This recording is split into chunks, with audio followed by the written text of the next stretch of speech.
합니다. 믿으시죠? 주는 나의 힘이요, 주는 나의 힘이요, 주는 나의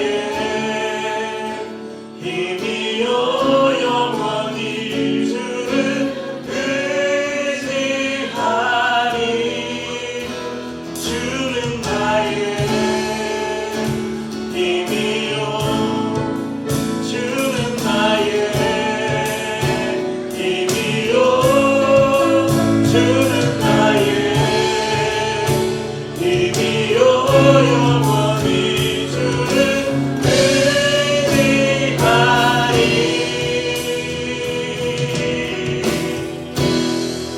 영원히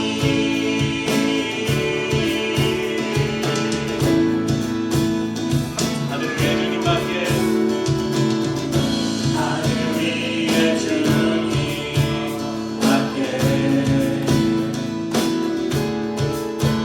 내가 사모할 자 이 세상에 없네.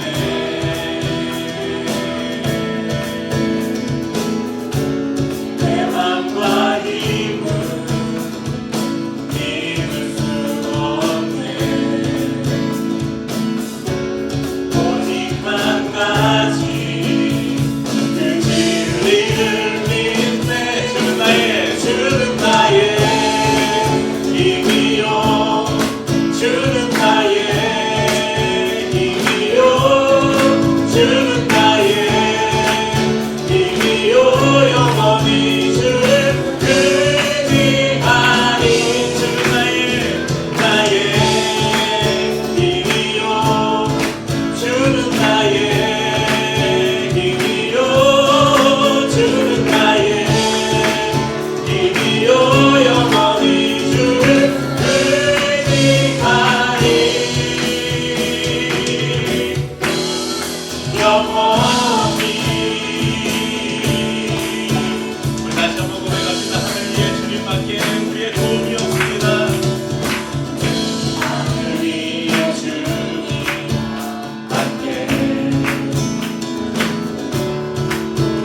내가 사모할 자 이 세상에 없네. 우리의 마음과 힘은 믿을 수 없습니다. 내 마음과 힘은 믿을 수 없습니다. 우리가 믿는 오직 한 가지, 오직 한 가지, 우리 말씀 그 진리를 믿네. 주는 나의 힘이요, 주는 나의 힘이요, 주는 나의 힘이요, 영원히 주를 의지하리. 주는 나의 힘이요, 주는 나의 힘이요, 주는 나의 힘이요, 영원히 주를 의지하리. 의지하리, 의지하리, 의지하리, 의지하리. 영원히. 할렐루야. 예수만 주님의 이름을 찬양합니다. 그 주님만 의지합니다. 네, 안녕하세요. 사실 어느 날 목사님께서 선행전에 줄 설교 날 줄 설교 대신에 북토크를 한번 해주세요 이렇게 했을 때 즉시 순종하는 마음으로 네 알겠습니다 대답은 했으나 너무 고민이 되더라고요. 이 신성한 줄 설교 시간에 도대체 무슨 이야기를 해야 될까 고민을 많이 했는데 고민한 결과 이런 이야기를 하려고 합니다. 첫 번째는 제가 9년간 시간관리 전문 강사였는데 이런 책을 쓰게 된 이유를 좀 제 스토리를 들려드리려고 하고요. 두 번째는 이 책의 핵심 내용이기도 한데 에너지 관리의 3단계 실천 로드맵을 아주 짧게 좀 설명을 해드리려고 합니다. 그리고 세 번째는 책에는 이게 자기계발서라 미처 쓰지 못했지만 제 에너지의 진짜 원천이신 하나님에 대해서 이 세 파트로 한번 나눠보도록 하겠습니다. 혹시 제 고향이 어디인지 아시나요? 삼천포. 네. 잘 살다가 삼천포로 빠진다고 하는 그 삼천포가 제 고향입니다. 진짜 아주 작은 소도시예요. 근데 이 학원도 거의 없는 소도시긴 한데 그래도 나름 제가 혼자서 엄청 열심히 공부를 했습니다. 이건 제가 고등학교 때 썼던 플래너인데요. 이게 학교 수업 시간이나 인강 듣는 시간을 제외한 순수 공부 시간을 기록하면서 공부를 했습니다. 이렇게 공부를 해서 저는 연세대학교 중어중문학과에 입학을 했습니다. 근데 문제는 저는 중국어가 재밌어 보이고 배워보고 싶어서 지원을 한 건데 그러다 보니 제가 그때 니하오의 니자도 모르는 정말 중국어 원초보였습니다. 그런데 제 동기들은 이미 중국어를 모국어처럼 하는 친구들이 와 있는 거예요. 예를 들어서 중국에 10년 이상 살다 온 친구, 아니면은 국내 외고에서 이미 중국어를 마스터하고 온 친구들, 이런 친구들밖에 없는 겁니다.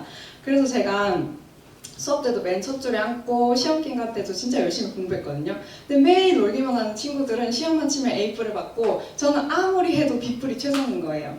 그래서 제가 이렇게 해서는 안 되겠다 싶어가지고 새벽 5시에 이제 일어나서 중국어 학원 새벽반에 다니기 시작했습니다. 그리고 공강 시간에도 심지어 밥 먹는 시간도 아까워가지고 김밥으로 대충 때우고 공부를 했습니다. 그렇게 10분, 30분 단위로 이제 쪼개 살다 보니까 졸업할 때까지 이제 전액 장학금을 받으면서 다닐 수 있었습니다. 이제 최우수 학업상 받고 1년 동안 중국 교환학생도 모두 장학금으로 다녀왔는데요. 제가 이렇게 할 수 없을 거라고 생각을 했던 것을 시간을 쪼갰었더니 이루게 된 경험을 한 거예요. 그러다 보니 저는 철저한 시간 관리만이 성공의 길이라고 생각하게 되었습니다. 그때 제가 썼던 다이어리를 잠깐 보여드리도록 하겠습니다.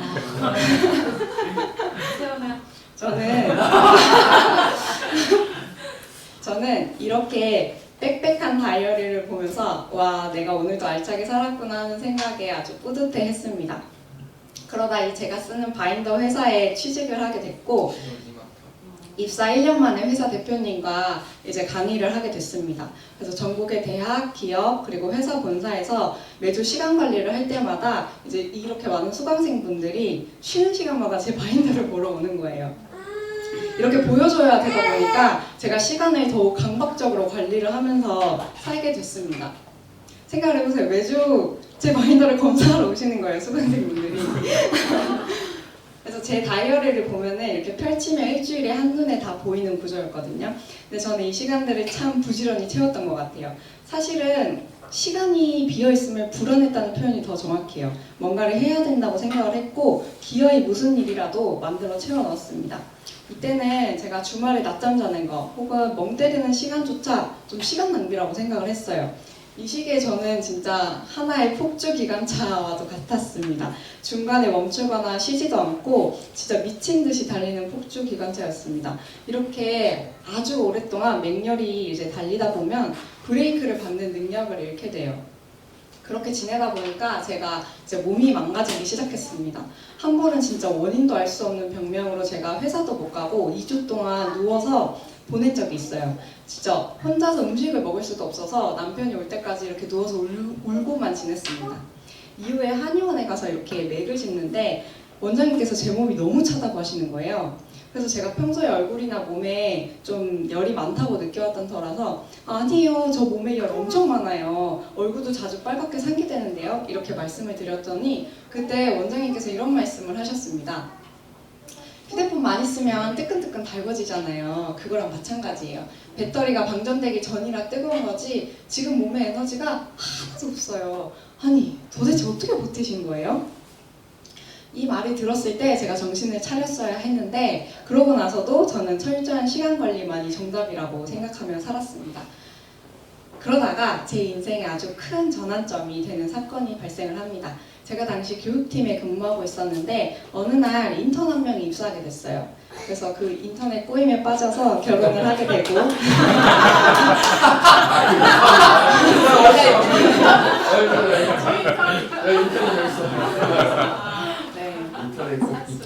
인턴이었는데 그 꼬임에 빠져서 이렇게 결혼을 했고 사랑스러운 아이가 태어났습니다. 하지만 하지만 이렇게 첫 아이 출산 후에 더 이상 이런 방식으로 살아갈 수 없다는 것을 바로 깨닫게 됐습니다. 왜냐하면 아이 리듬에 맞춰서 살아야 했고, 그리고 예측 불가능한 상황들이 하루에도 진짜 수십 번씩 일어났어요. 그 와중에 시간 관리를 해보려고 했으나 계획대로 되지 않는 일상에 좌절감만 점점 쌓여갔습니다. 지금은 하인이가 벌써 이만큼 크고 하진이도 이제 곧 돌을 앞두고 있는데요. 아이가 둘이니까 더 정신이 없더라고요. 아이들이 어머니 저 내일부터 이제 좀 아프기 시작하겠습니다 하면서 아프나요? 어느 날 갑자기 진짜 아프기 시작을 해요. 그래서 하인이가 어디서 감기라도 얼마 오면 그날부터 이제 밤샘 간호를 시작하는 겁니다. 그럼 며칠 지나면 이제 하진이도 아프기 시작해요. 그리고 또 밤샘 간호를 해요. 그렇게 한 일주일 밤샘 간호를 하다 보면 저도 면역력이 떨어져서 저도 아프고, 그렇게 남편까지 아프고 나서야 우리 온 가족이 한 바퀴 다 돌아야 이게 끝납니다. 그러니까 애가 한 번 아프기라도 시작하면 한 1, 2주라는 시간이 그냥 훅 지나가는 거예요. 근데 저도 조용한 혼자만의 시간을 너무 갖고 싶어서 이제 5시에 미라클 모닝을 했습니다. 근데 놀랍게도 우리 하진이도 저랑 같이 미라클 모닝을 시작했습니다. 남들은 새벽에 책도 읽고 운동도 하고 글도 쓴다는데 저는 하진이랑 2시간 동안 이렇게 공놀이를 하는 거예요. 이러다 보니까 엄마들이 가장 많이 하는 이야기가 내 시간이 없다, 이런 말입니다. 이때부터 저는 삶의 방식에 진짜 변화가 필요하다고 생각을 했어요. 저는 이때까지 평생 저는 시간이 부족하다고 생각하면서 살았거든요. 많은 사람들이 자신이 성공하지 못한 이유를 시간에서 찾으려고 합니다. 그래서 이런 말을 달고 살아요. 시간만 좀 더 있었더라면. 좋은 거 알겠는데 나 그거에 시간이 없어. 근데 제가 문득 이런 궁금증이 들더라고요. 왜 어떤 사람은 동일한 시간을 사는데 성장하고 목표를 성취해 나가는 반면 어떤 사람은 그렇지 못할까? 그러다가 제가 깨닫게 됐어요. 나한테 부족했던 건 시간이 아니라 에너지였구나. 그때 깨닫게 됐습니다. 혹시 학창 시절에 이 방학 계획 짠다고 동그란 원에 시간을 쪼개 보면서 계획해 본 적 있으시죠? 이렇게 시간 관리에서는 이 시간을 얼마나 잘 쪼개 쓰고 아껴 쓰느냐에 따라서 개인의 성과가 달라져요. 그런데 제가 지난 10년간 여러 시행착오를 이제 겪으면서 깨달은 한 가지는 개인의 자원이 이렇게 2차원 평면이 아니라 3차원 입체라는 사실입니다. 여기서 A와 B의 원의 크기는 동일합니다. 누구에게나 시간은 24시간이기 때문에 이 원의 크기를 줄이거나 키울 수는 없어요. 그런데 동일한 시간을 쓰더라도 다른 결과가 나는 이유는 개인의 자원에 시간 말고 하나의 자원이 더 있기 때문인데요. 바로 원기둥의 높이에 해당하는 에너지 레벨입니다. 이 시간이라는 자원에만 초점을 맞추다 보면은 성과를 내는 방법이 이 한정된 시간을 최대한 효율적으로 쪼개 쓰는 방법밖에 없습니다. 그래서 시간 관리에서는 시간을 어떻게 배분할까에 집중을 합니다. 그래서 9시에 보고서 작성, 10시에 고객 상담, 11시 거래처 미팅, 이런 식으로 이 시간을 짜요. 그러나 에너지는 관리하기에 따라서 얼마든지 높일 수가 있습니다. 그래서 이 최적화된 에너지가 바로 동일한 시간을 살더라도 다른 차원을 사는 사람들의 비밀입니다. 그래서 에너지 관리에서는 내 에너지를 언제 어떻게 활용할까, 이 질문에 집중을 합니다. 예를 들면 오전에는 내가 집중도가 높으니까 좀 복잡하고 어려운 작업을 하고, 오후에는 좀 단순한 업무를 배정하는 식으로요. 이 시간 관리에서는 주어진 시간을 얼마나 많이 빠르게 처리하느냐, 즉 효율성이 되게 중요해요. 근데 이 효율적인 사람은 보통 유능하다는 평가를 많이 받습니다. 근데 이렇게 지나치게 효율에만 집착을 할 경우에 장기적으로 번아웃에 빠질 위험이 매우 큽니다. 사실 제가 그랬거든요. 그래서 저는 이렇게 에너지 관리로 방식을 바꿔봤습니다. 근데 놀랍게도 제가 빼곡하게 시간을 관리했을 때보다 제 에너지에 집중을 했을 때 훨씬 더 효율이 높았습니다. 어떤 것들이 많이 바뀌었냐면 삶의 태도가 많이 바뀌었는데, 아무리 시간의 양을 늘려도 제대로 되지 않던 일들이 에너지 효율이 가장 높은 시간에 하니까 금방 끝낼 수 있었습니다. 그리고 사실 제가 불필요하게 만들어낸 일들이 되게 많았는데 그런 거에서 벗어나서 제가 진짜 하고 싶었던 일에 에너지를 투자할 수 있게 되었습니다. 저는 자투리 시간도 활용해야 된다는 압박감이 있었어요. 근데 거기서 벗어나서 제대로 쉬고 회복하는 법을 배웠습니다. 사실 저는 요리를 엄청 싫어했어요. 근데 지금은 우리 가족의 에너지를 높여줄 좀 건강한 음식을 만드는 게 행복합니다. 그리고 두 아이를 키우면서 2달 만에 책을 써낼 에너지도 생겼습니다. 그렇다면 지금부터 어떻게 하면 이 에너지 관리를 제대로 할 수 있는지 구체적인 실천 방법들에 대해서 알려드리도록 하겠습니다. 3단계인데 1단계는 나에 대한 충분한 이해입니다. 2단계는 비본질의 힘 빼기, 3단계는 가장 중요한 것에 몰입하는 힘인데요. 먼저 1단계, 나에 대한 충분한 이해입니다. 혹시 나 사용 설명서를 가지고 계신가요? 이게 뭐냐면 그 작은 가전제품을 저희가 하나를 사더라도 이 해당 제품을 어떻게 하면 제대로 활용할 수 있는지에 대한 사용 설명서가 함께 오잖아요. 그런데 우리는 최선의 나로 살 수 있는 나 사용 설명서를 가지고 있는지 한번 되돌아보자는 질문인데요. 혹시 고개가 갸우뚱하신다면 이 질문들에 한번 답을 해보시기 바랍니다.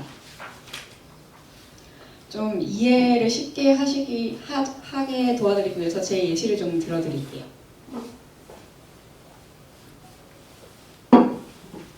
먼저 하루 중에 어느 시간대가 가장 효율이 좋은가? 사실 이것만 잘 알아도 에너지 효율을 몇 배나 높일 수 있습니다. 저는 기상 직후부터 점심 먹기 전까지 이 시간대가 에너지 효율이 가장 높아요. 그래서 항상 이 시간에 하루 동안 가장 복잡하고 어려운 일을 해내요. 그래서 글쓰기를 하거나 중요한 제안서는 무조건 오전에 처리를 했습니다.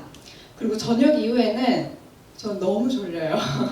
그냥 하연이, 하진이랑 거의 같이 자는데 이때는 아무 생각 없이 편안하게 할 수 있는 단순한 일을 합니다. 그리고 내일을 위해 미리 준비를 해요.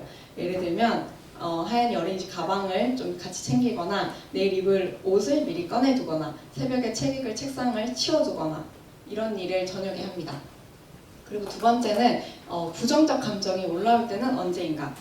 저는 이유 없이 기다리는 걸 되게 싫어해요. 그래서 누구랑 약속을 했는데 아무 이유도 모른 채 10분을 기다리는 게 이유를 알고 1시간 늦는 것보다 제가 그게 견디기 더 힘들더라고요.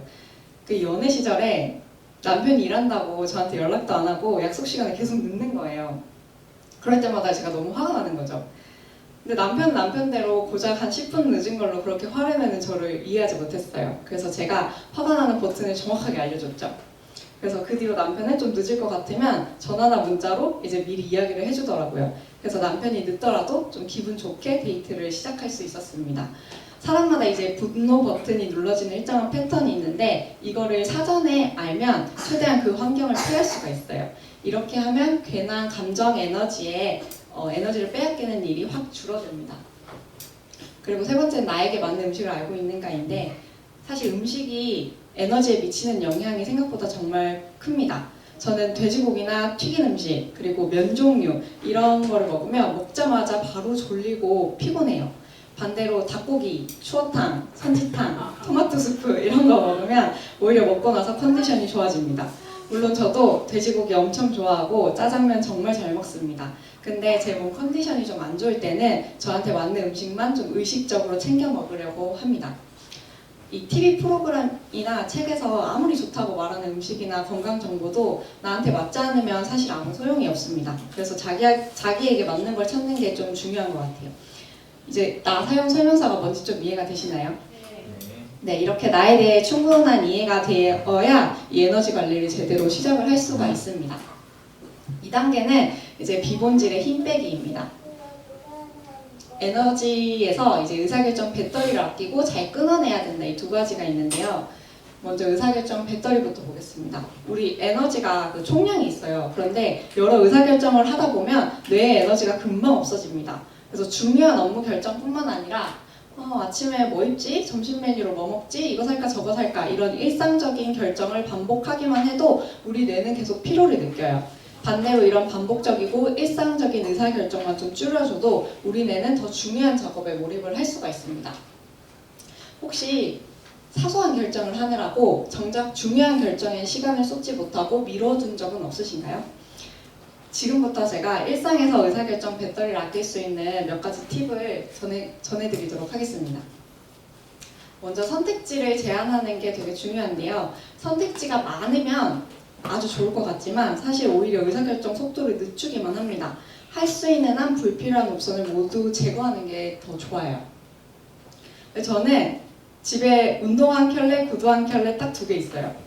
그리고 옷장에도 자주 입는 옷 위에는 그때그때 다 비웁니다. 그러다 보니까 외출할 때 큰 고민을 하지 않고 금방 준비할 수 있어요. 그리고 저희 집에는 제가 선물 받은 것 외에는 양말도 모두 검은색입니다. 남편과 저는 오늘도 검은색 양말을 신고 왔어요. 이건 저희 남편의 양말 중 일부인데 이렇게 양말을 같은 것으로 통일하면 양말을 짝 찾고 정리하느라 시간을 쏟지 않아도 됩니다. 심지어 양말을 개지 않고 저희 건조기에서 그대로 양말 서랍에 둘 때도 있어요. 어차피 다 똑같으니까요. 그래서 아침에 이제 남편이 갈 때 이렇게 두 개씩 들고 신는 거죠. 지금 그런 것까지라는 표정이신데 사실 이렇게 불필요한데 에너지를 쓰는 게 은근히 많습니다. 그래서 이런 걸 하나씩 찾아서 없애보세요. 그리고 저는 첫째를 낳고 회복한 뒤에 가장 먼저 집에 있는 불필요한 물건들부터 싹 비웠습니다. 매일 이렇게 비움 일기를 기록하면서 많은 물건을 나눔하거나 기부하거나 버렸습니다. 그래서 집을 최대한 물건을 찾고 정리하고 청소하는 데 에너지를 쏟지 않아도 되는 집으로 만들었어요. 그래서 여기는 저희 집 안방인데 여기 모닝 루틴이 있어요. 그래서 아침에 일어나면 환기를 딱 시키면서 이불을 이렇게 넣습니다. 그리고 바닥을 한번 싹 닦아요. 이렇게 하는데 5분, 10분이면 충분합니다. 이렇게 불필요한 물건을 없애면 청소하고 정리하는 에너지가 확 줄어들어요. 이 덕분에 집안일의 에너지를 최소화하고 이 아이들과 더 기쁘게 놀아줄 수 있게 되었습니다. 그리고 의사결정 기준을 미리 세워두면 불필요한 고민을 줄이고 중요한 결정을 더 빠르고 정확하게 내릴 수가 있습니다. 저는 목욕용품이나 이런 기초 화장품은 한 브랜드 제품으로만 삽니다. 그래서 한번 결정할 때 제 구매 기준에 꼼꼼히 살펴보고 그 이후로는 아무리 다른 제품이 할인을 해도 그걸 비교하느라고 에너지를 쏟지 않아요. 장 볼 때도 제 기준에 맞는 한 사이트를 주로 활용을 합니다. 오아시스 마켓이라는 곳인데요. 광고 아니고 내돈내산입니다. 여기는 친환경 유기농 제품을 저렴하게 구매할 수 있는 사이트인데 저희 장 보러 가면 한 제품을 고르더라도 이거 살까 저거 살까 엄청 비교하면서 고민을 하잖아요. 그래서 한 번 장 보면 사실 의사결정을 엄청 많이 해야 됩니다. 근데 여기는 이미 상품 전문가가 좋은 제품으로만 선택지를 딱 제안을 해뒀기 때문에 제가 여기서 할 때는 큰 고민 없이 이제 장을 볼 수가 있습니다. 또한 저희는 그 가족여행은 집에서 1시간 반 이내로 이 장소에만 선택을 한다는 기준이 있는데 왜냐면 지금은 아기가 어려가지고 그 이상으로 가면 여행이 아니라 보행이 됩니다. 그래서 1시간 반 이상 걸리는 지역을 검색하느라 시간을 쓰지 않아요. 이런 명확한 기준이 있으면 셀 수 없이 많았던 의사결정 사항들이 줄어들고 분명해집니다. 덕분에 중요한 의사결정에 쏟을 에너지를 저장해둘 수 있어요. 마지막으로 한 번에 몰아서 결정하세요. 사람들이 가장 많이 하는 고민이 혹시 뭔지 아시나요? 오늘 뭐 먹지? 맞아요.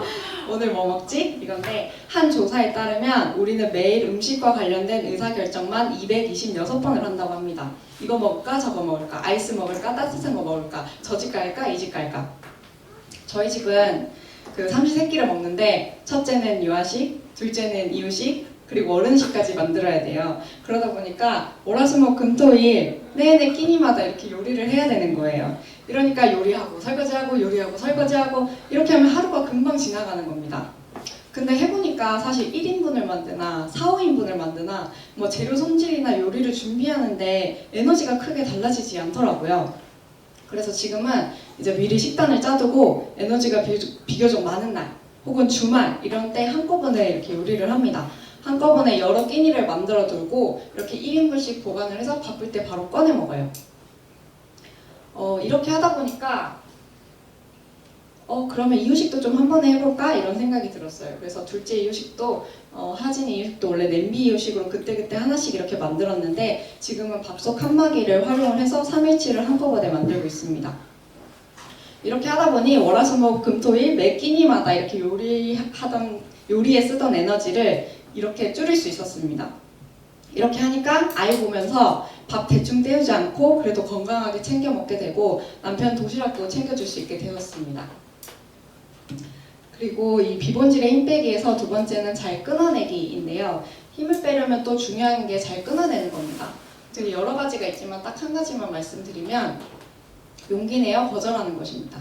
혹시 최근에 다른 사람과의 갈등이나 불편함을 피하려고 억지로 동의한 적이 있으신가요? 근데 거절은 그 상대방에 대한 거부가 아니라 내 시간과 에너지를 지키는 기술입니다. 내가 거절하지 못하고 예스라고 하는 건 무언가를 포기한다는 뜻이에요. 제가 이 책의 주제가 정해지고 출판사에서 2달의 시간을 저에게 주었습니다. 그 데드라인 안까지 저는 40개의 목차를 써야 했어요. 그래서 평일 기준으로 월요일부터 금요일까지 매일 하루 1개의 소목차를 완성해야 했습니다. 그래서 저는 이 기간 동안에는 최대한 약속을 잡지 않았어요. 아이들을 보면서 짬을 내는 것도 쉽지 않은데 이 다른 약속까지 잡혀 있으면 책 쓰는 게 불가능했거든요. 그래서 저에게 하나의 약속은 그날 목표했던 1개의 목차를 포기하는 것이었습니다. 이럴 경우에는 내 목표를 위해서 용기 내서 거절할 수 있어야 해요. 그리고 3단계인데요. 가장 중요한 거에 몰입하는 힘입니다. 저는 전략적 단순화가 되게 중요하다고 생각해요. 혹시 열심히 하는데 결과가 안 난다고 생각한 적 있으신가요? 이런 분들은 대체로 에너지를 이렇게 사용을 합니다. 이렇게 모두 중요하다는 것은 아무것도 중요하지 않다는 뜻입니다. 반면 같은 시간을 쏟더라도 뭔가 결과를 만들어내고 성과를 내는 사람은 에너지를 이렇게 써요. 진정한 성공은 얼마나 많은 결정을 했는가가 아니라 얼마나 중요한 결정에 집중했는가에 달려있다 라고 생각합니다. 그래서 내가 몰입할 가장 중요한 일을 정했다면 그 다음부터는 이렇게 하시면 됩니다. 우선 일어나자마자 가장 중요한 일부터 끝내시는 겁니다. 보통 가장 중요한 일은 가장 어렵고 하기 싫은 일이 대부분이에요. 이런 일은 나의 에너지가 가장 높은 시간대에 먼저 해내야 됩니다. 물론 사람마다 에너지 효율이 높은 시간대는 다 다르지만 대체로 기상 직후가 에너지 효율이 가장 높습니다. 근데 만약 저녁에 집중이 잘 된다고 하면은 그 시간을 위해 낮에 에너지를 좀 아껴두세요. 그리고 그 목표를 세부적으로 쪼개고 각 단계를 명확히 정의합니다. 예를 들어서 제가 어제 북토크를 하기 위해서 저는 강의 키워드맵 정리, 텍스트 PPT와 디자인 작업, 스크립트 작성, 최종 리허설 이렇게 세부 작업을 쪼개서 준비를 했습니다. 그리고 마지막은 자발적 데드라인을 활용하세요. 데드라인은 보통 누군가가 정해주는 마감일이라고 생각을 하는데요. 사실 데드라인은 스스로 조정하고 활용할 수 있는 도구입니다. 데드라인을 미리 이렇게 앞당겨서 설정하고 실제 마감 기한 전에 일을 끝내는 것을 자발적 데드라인이라고 합니다. 그 자발적 데드라인을 설정하는 것은 단순히 시간을 단축하는 전략이 아니라 자신의 목표를 명확히 하고 그 목표를 달성하기 위해 에너지를 집중하는 것입니다. 지금 이 에너지 관리의 3단계를 이야기하고 있는데 제가 가장 중요한 것에 몰입하는 힘이라고 했을 때 이 가장 중요한 게 뭘 말하는 걸까요? 약간 질문을 던졌어요. 어제 또 북토크에서 이 가장 중요한 게 뭔가요? 이렇게 다 질문을 던졌었는데 혹시 가장 중요한 게 어떤 건가요? 오근아님? 육아. 목사님 가장 중요한 게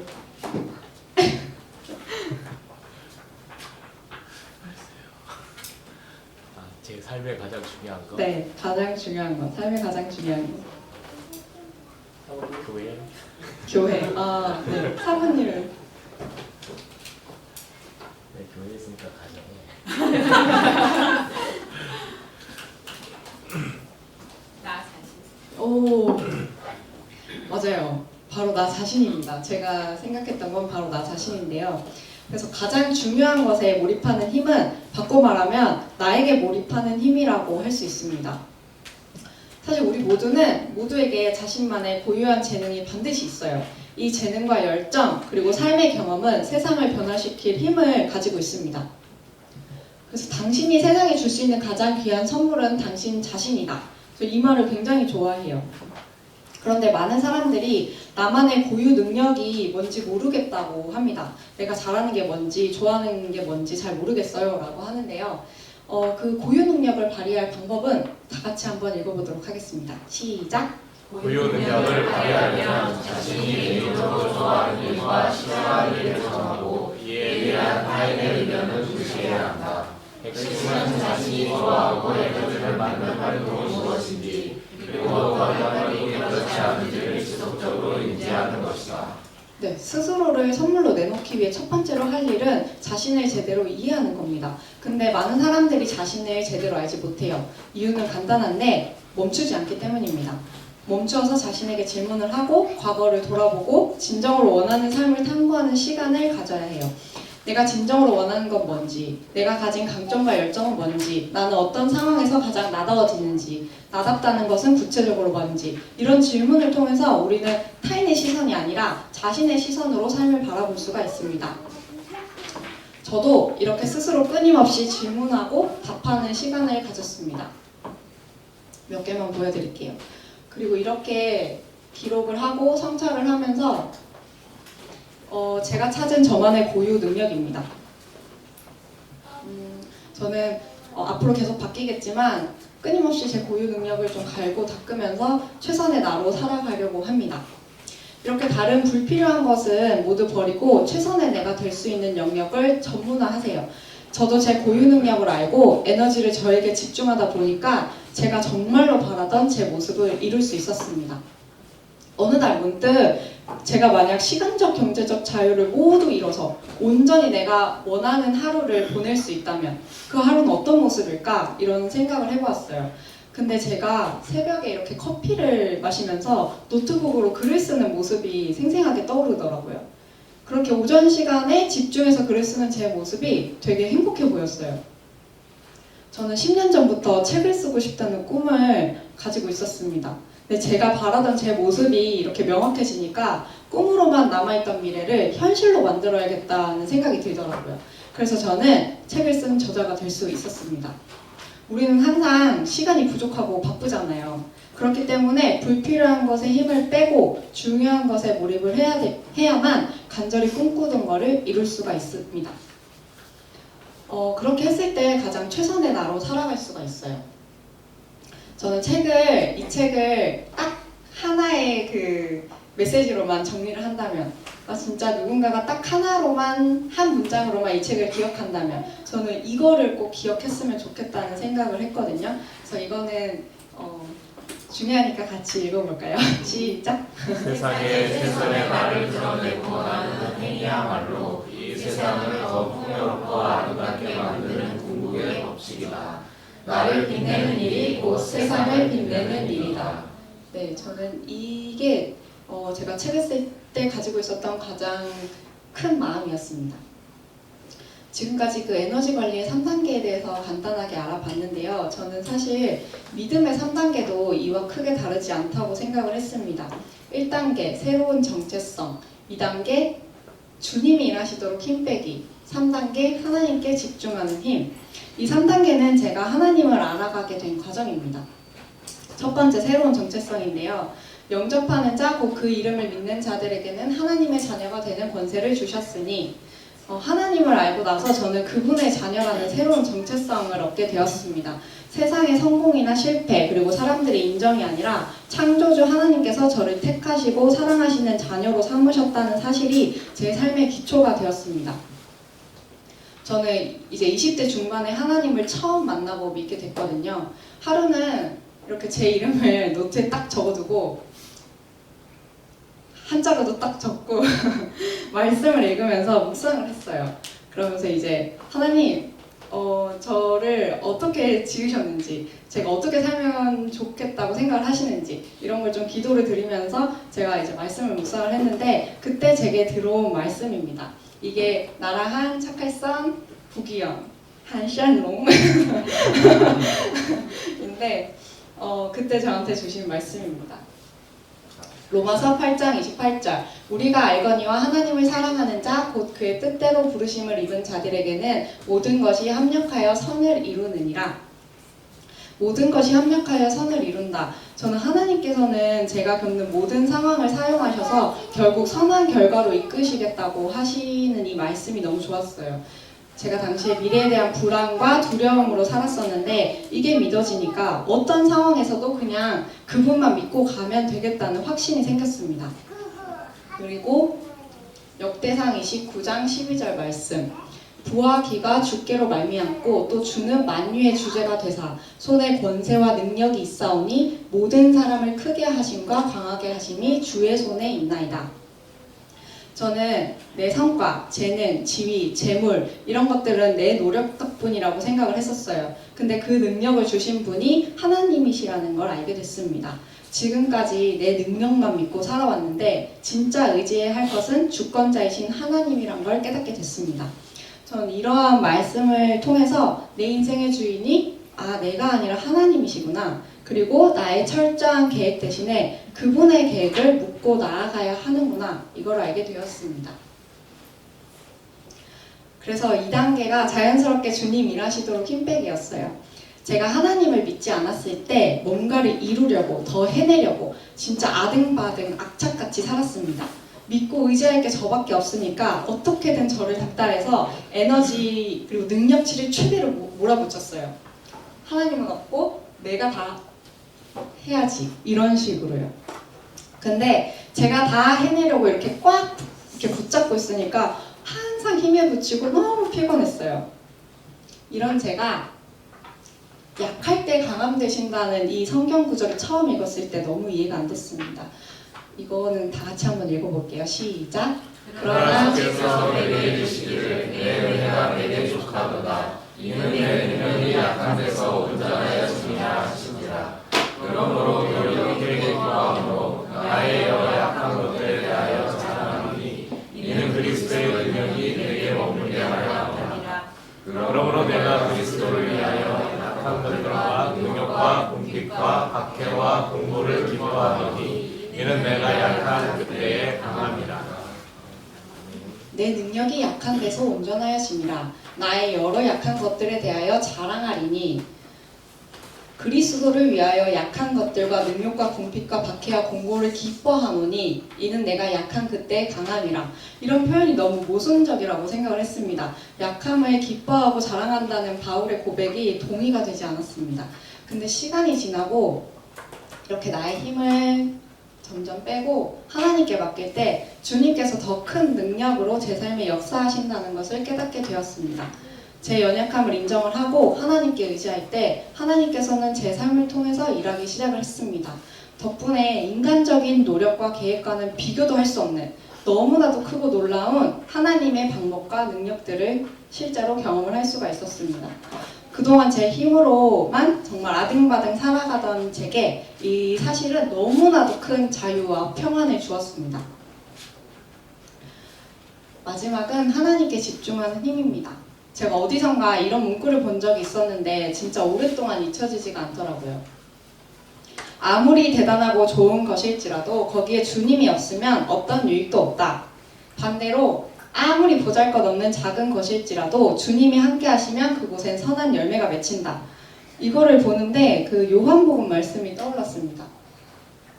나는 포도나무요 너희는 가지라. 그가 내 안에 내가 그 안에 거하면 사람이 열매를 많이 맺나니 나를 떠나서는 너희가 아무것도 할 수 없음이라. 그가 내 안에 내가 그 안에 거하면 사람이 열매를 많이 맺나니 나를 떠나서는 너희가 아무것도 할 수 없음이라. 사실 저는 뭔가 대단히 잘나고 성공해서 책을 쓴 게 아닙니다. 오히려 부족한 게 많고 내세울 게 없다고 생각을 하지만 그럼에도 거기에 주님의 계획하심이 있다면 그 안에서 작은 열매가 될 수 있다고 생각해서 이 책을 쓰게 됐습니다. 요즘 좀 그러지 못한 것 같아 반성이 되긴 하지만 앞으로도 제 삶 속에서 성령의 열매가 맺히도록 하나님과 동행하는 삶을 살려고 합니다. 마지막으로 제가 감사 인사를 좀 전하고 마치도록 하겠습니다. 제가 책을 썼다는 소식을 듣고 많은 지인들이 연락을 해왔습니다. 근데 하나같이 가장 먼저 물어보는 질문이 있었는데 바로 아니 둘째가 돌도 안 됐는데 도대체 어떻게 책을 쓴 거야? 이런 질문을 되게 많이 받았어요. 사실 이 책에는 숨은 공저가 한 명 있습니다. 제가 집중해서 집필할 수 있도록 아낌없이 배려해준 남편에게 이 자리를 빌어 감사 인사를 전합니다. 인쇄 나오면 반띵 해줄게.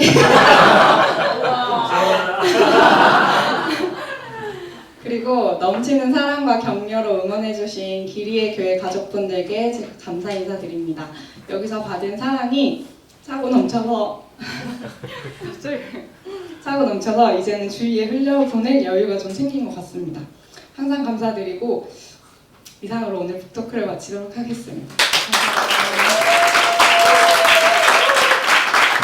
여론 이야기가 좀 듣고 싶었어요. 왜냐하면 책을 읽으면서 여러 마음이 좀 느껴졌기 때문에 그 예수님이 없을 때와 예수님을 만난 이후의 삶이 이렇게 어쩌면 예수님을 만났기 때문에 시간 말고 에너지를 관리하라는 이런 그 아이디어가 떠오르지 않았을까? 그런 생각을 해봤고요. 아까 저희가 말씀 한 구절을 읽었잖아요. 이 이사야서 40장 말씀인데 이 이사야서에 기록된 이 예언의 말씀은 40장부터 이제 앞으로 이스라엘이 바벨론의 포로로 끌려가서 포로 생활을 할 것이다. 그런데 하나님께서 다시 너희를 돌아오게 할 것이다. 회복시키실 것이다. 그런 약속을 담고 있는데 그 시작을 40장 1절로 이렇게 시작해요. 너희는 하나님이 이르시되 너희는 위로하라. 내 백성을 위로하라. 하나님이 어떻게 이스라엘을 회복시켜 주실까를 예언하고 있는 말씀입니다. 생각해서 오랜 포로 생활에 지치고 힘들어있는 이스라엘 백성들에게 하나님이 주신 위로가 무엇입니까?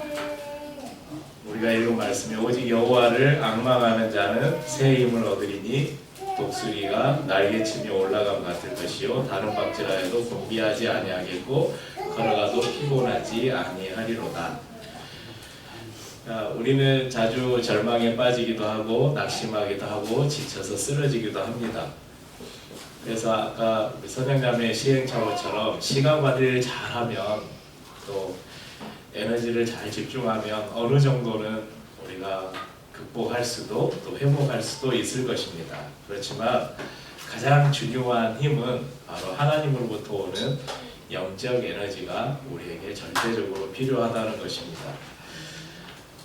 28절 말씀에 보면 우리 하나님은 그분은 피곤하지도 않으시고 곤비하지도 않으시고 명철이 한이 없으신 분이라고 말씀합니다. 그렇기 때문에 그분은 우리에게 마르지 않는 힘을 주실 수 있는 분이십니다. 뛰어가도 고단하지 않고 걸어가도 피곤하지 않을 것이라고 말씀합니다. 여호와를 앙망한다는 이 히브리어의 어원은 이 의미는 앙망하니까 간절히 바란다는 거잖아요. 쉬운 말로 하면 여호와를 기다린다 이런 의미입니다.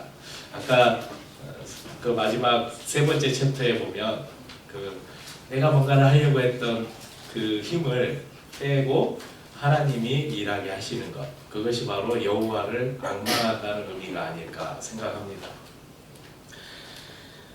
그러니까 우리가 지치고 낙심할 때 내 힘으로 어떻게 이것을 극복해 볼까 이것을 고민하기보다 하나님이 어떻게 내 삶에 역사하실까 그것을 잠잠히 기다리는 것, 그것이 바로 신앙입니다. 저희 그 책이 생각나네요. 한번 검색해서 구입해서 읽어보세요. 저는 내용은 생각이 안 나고 제목만 기억이 나는데 우리 교회 든든한 후원자이신 우리 형제교회 소풍교회 목사님이 책을 여러 번 쓰셨어요. 그 책 중에 그분이 쓰신 책 중에 하나가 있는데 아무것도 하지 않는 영성이라는 책이 있어요. 아무것도 하지 않는 영성. 이게 뭐냐면 아까 그거예요. 우리 힘 빼기. 힘을 빼고 하나님께 집중하는 것. 그러니까 때로 우리가 뭔가를 많이 해야 그게 영성이라고 생각을 해요. 그러니까 지금 우리 한국 교회 안에 있었던 수많은 문제들이 오늘 빨리 끝났네. 말을 엄청 빨리 해가지고 10분도 안 됐는데 끝났네. 우리 한국 교회 안에 있는 많은 문제들이 뭐였냐면 예배를 많이 드리면 영성이 있다고, 영적이라고 생각을 했어요. 그러니까 새벽 예배, 수요 예배, 금요 기도회, 주일 1, 2, 3부 이렇게 예배를 많이 드리면 또 교회 와서 전도대, 성가대, 교사 뭐 이렇게 많이 무언가를 하면 아, 저 사람이 영적이구나. 아, 저 사람이 영성이 충만하구나. 이렇게 생각했는데 사실 그 모든 것들은 내가 이렇게 하면 내 영이 성장하겠구나. 그러니까 나는 뭔가를 많이 했는데 정작 하나님이 일하실 공간을 만들어 두지 않은 거예요. 그래서 때로는 우리에게는 아무것도 하지 않는 거라는 것은요, 내가 진짜 아무것도 하지 않는 시간이 아니라 하나님이 일하게 하시는 시간이에요.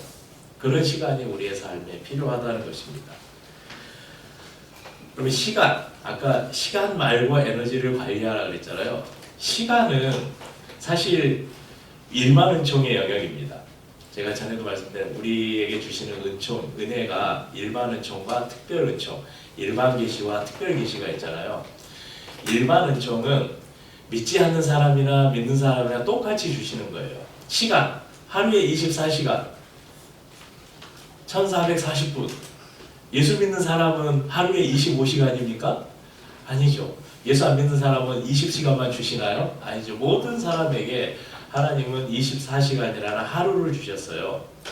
그렇지만 하나님이 주시는 이 영적 에너지는 다르다는 것입니다.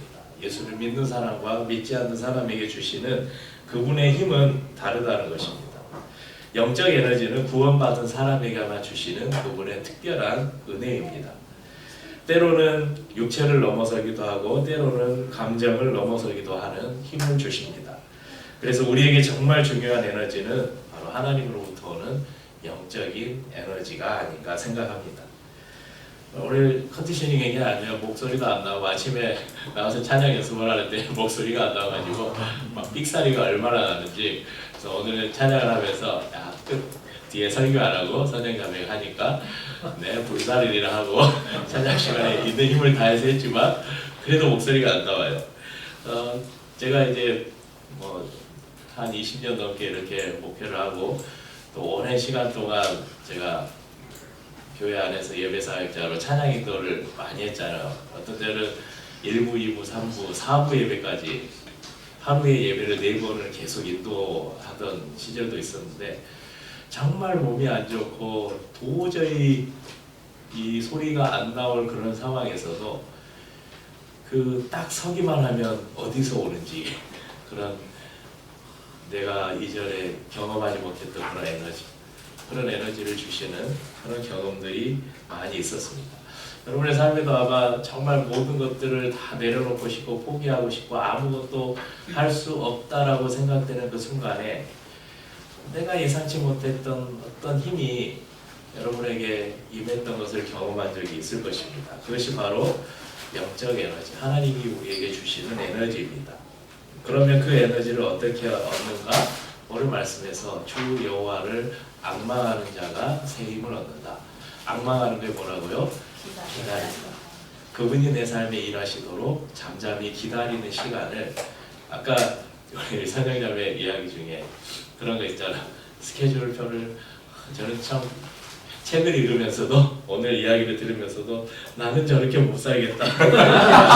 나는 좀 도저히 저렇게 못 살겠다.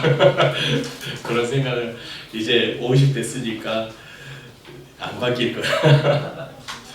또 한편으로 도전받기도 하고 이제 막 책을 읽으면서 계획한 게 지금 집에서는 불가능하니까 이사를 가니까 집을 과감히 다 버리고 집을 최대한 단순화시키자.